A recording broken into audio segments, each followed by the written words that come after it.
So today, we're diving into a really fascinating and, kind of provocative guide called She Who Awakens by Alina Chamberlain. We're going to break down this specific framework she calls the masculine blueprint, which is basically a set of ideas all about creating what she calls timeless attraction. Let's jump right in.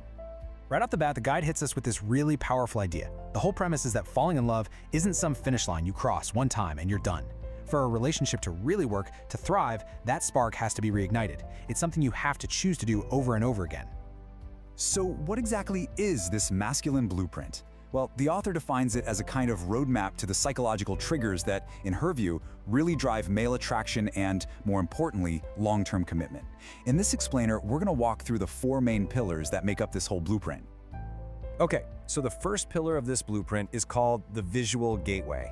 And this one establishes a pretty foundational and maybe for some a controversial idea that the path to a man's heart, well, it starts with his eyes. And here it is, laid out plain and simple. The guide basically argues that for a man, visual attraction is the key that unlocks the door to everything else, to that deeper emotional connection. Now, the author is quick to point out that this isn't about being superficial. Within this framework, it's just seen as the fundamental starting point of the whole process.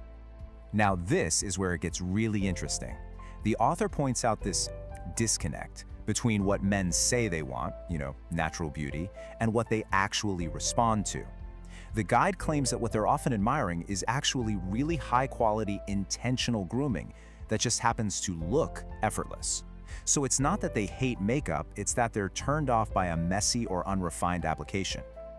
And the guide gets even more specific, breaking down what it sees as the key visual elements. It talks about emphasizing a feminine silhouette, what it calls a guitar shape, and really highlights grooming as a sign of self-respect.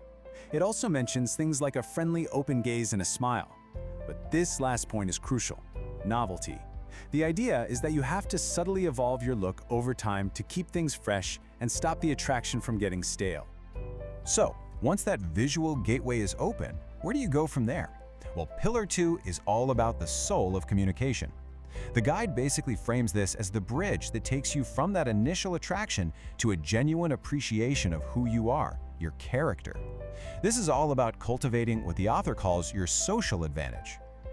Now, the guide has a very specific take on what intelligence means in a relationship, and it's probably not what you're thinking. It's not about winning debates or knowing complex theories. As you can see from these steps, it's really framed as the art of active listening. By showing real curiosity about the things he's an expert in, you affirm his intellect. And according to the author, that's a super powerful way to build a deep, lasting connection. Of course, it's not just about listening. The guide also details how to build up your charisma. It's about things like poise, optimism, using humor. But honestly, the most crucial point here is having your own rich inner life. The author argues that when you have your own hobbies and passions, you become a constant source of fascination. It keeps you from becoming what she calls a predictable domestic fixture. Okay, on to our third pillar, the balance of roles. This section tackles a really common challenge in long-term relationships.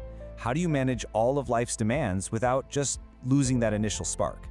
The author's answer is all about avoiding 2 very common extremes.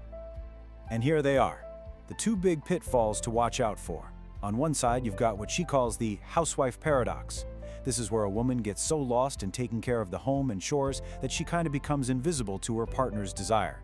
And on the other side, there's the businesswoman trap, where being totally career-focused can leave the emotional heart of the relationship feeling neglected. So what's the solution? The guide calls it the harmonious middle.